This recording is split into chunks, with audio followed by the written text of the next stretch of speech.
Okay, hello everybody. Thank you very much for coming. I'm Paige Thompson. I'm president of New Ventures for Universal Destinations and Experiences. And I'm John McReynolds. I'm the head of external affairs for Universal Destinations and Experiences around the globe. My world is dealing and working with great communities such as yourself and the surrounding community, as well as all government regulatory interaction. And we're glad to be here today. As we get going and talk a little bit about the project, we do want to just say that we're in the middle of our due diligence. No final decision has been made, but part of our process is to get to know you and get feedback from you and listen to you. So that's what we're here to do today as we go forward and consider the project in Bedford. So, Paige? Okay, we're very happy to be here today at Kimberly College, and we chose this site and Bedford College on Tuesday deliberately to just emphasize how important it is for us to work with the local community, local colleges, local universities, and schools on helping to recruit our workforce, our team members from here, and also to develop training programs that will help people be well qualified to work at our resort. We are in the process of preparing a report for the government, and as part of that, we would love to have your input. So we'd like to try to get everybody's input by May 3rd so that we can get that report done as quickly as possible. How many people here have been to a Universal resort? Okay, good. Well, thank you for your business. That's great. And we've seen the same thing every group that's come here. But just in case you haven't been to one of our resorts, what really makes us different from an amusement park you might have been to is the level of theming that we create. So if you have a Jurassic World land, for example, and you go into that land, you're going to feel like you're in the book or the movie. From the moment you come in the gate and you hear the music and the retail, everything reinforces the idea that you're actually in Jurassic World. Here's a video.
Okay, well, the first question that we usually get asked is why the UK and why Bedford?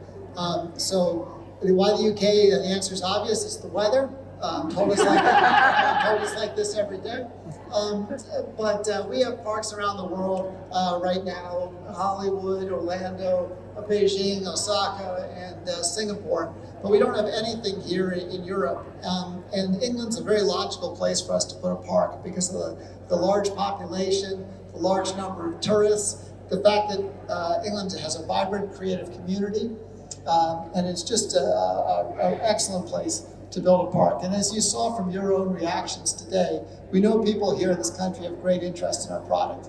Millions of people travel from the UK every year to our parks or to other places to experience this kind of really immersive themed entertainment. So we think it's a great place for us to locate a Universal resort. So I get the easy question. Why Bedford? Why not Bedford? Okay, great history. We are, with the property we bought is the old Kempson Hardwick Brickworks and connected farmland. But more importantly, the connectedness of this entire community to all of the UK. Within 2 hours, 50% of this country can be in Bedford. We look at Bedford, and especially the property we bought, and said, why hasn't somebody done this already? It's that connectedness that brought us here and to this today. The reality is you'll see a transportation board over there that talks about the different improvements and projects that are ongoing that we would help facilitate. But more importantly, if there's one message we can leave with you today, is the fact that our transportation is counter to the local community. And that's something most people don't understand. And when they think about it, they get it because when you're leaving in the morning, that's when our guests are coming in, and vice versa at night. And when's the last time any of you took a train in the morning to London? Show of hands. Were the train full? Now, that same train turns around in London and comes back in the morning. Is it full? That's when I need capacity. I'm filling the unused capacity in the transportation network. So people don't think about that, but it's logical. We're the best business to bring in because of that counter nature to what the local traffic patterns are. So I would highly encourage you to look at that transportation board to see things like SIP lanes off the 421 that would directly go into our property, which means we would then take the stacking and queuing into our resort on our property. Or a Wixom station that would go from a 2-platform to a 4-platform and actually get done and get built. Or an east-west rail that just was given 249 million additional pounds in the spring budget to complete on an expedited basis Oxford to Bedford.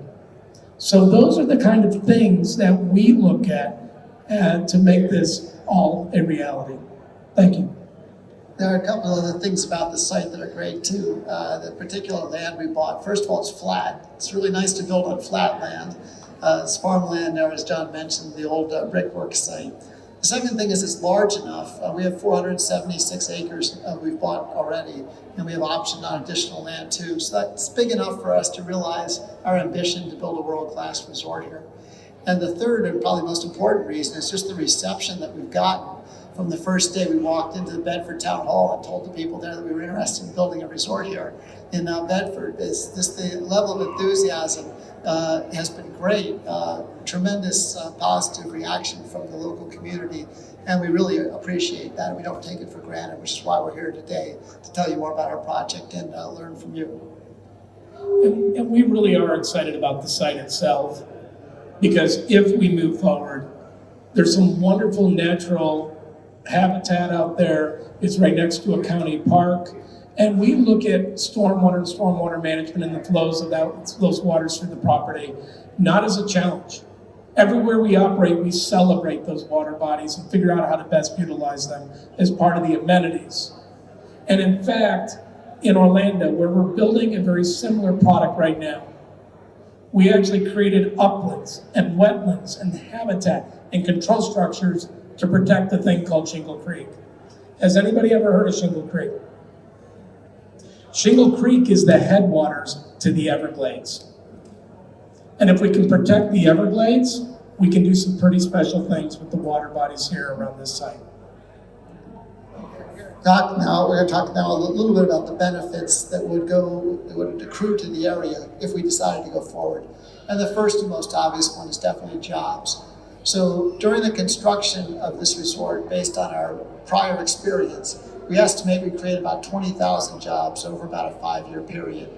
And with a peak on site at any given time of about 5,000 jobs.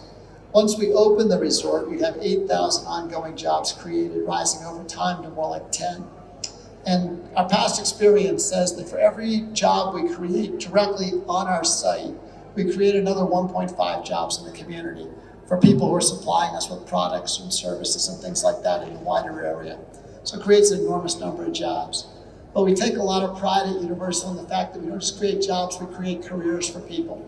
At our company, it's very possible to come in as an entry-level hourly worker and rise to be part of the management team.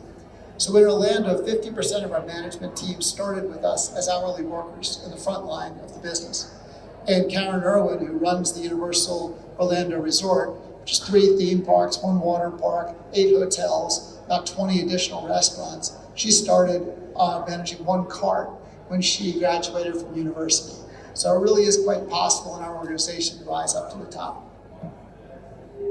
And partnering with local organizations. Why do we do it? because everything starts with our team members.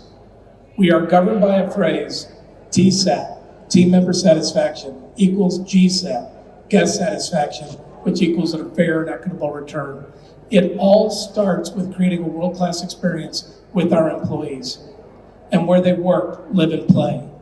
And we want to make sure they work in the best community they can, which will then lead to them delivering that world class. So in Orlando, for example, alone, last year, employees of the company donated over 60,000 hours of volunteerism in the community. We're not a typical developer. We don't stay within our four walls. We're going to operate, if we move forward with this project, for hundreds of years, and we're going to become a part of this community, and we look forward to it if we do decide to move forward. Yeah, what John's saying is really important. I mean, a traditional developer takes the land, they build some homes or something, and then they go away. We're here for a long term. So that concludes our presentation. Please go get some tea or some coffee, have some chocolate toothpaste. Look forward to the rugby derby at 3 o'clock. And thank you all for coming. We really appreciate you coming and listening to us as we evaluate the feasibility of this project.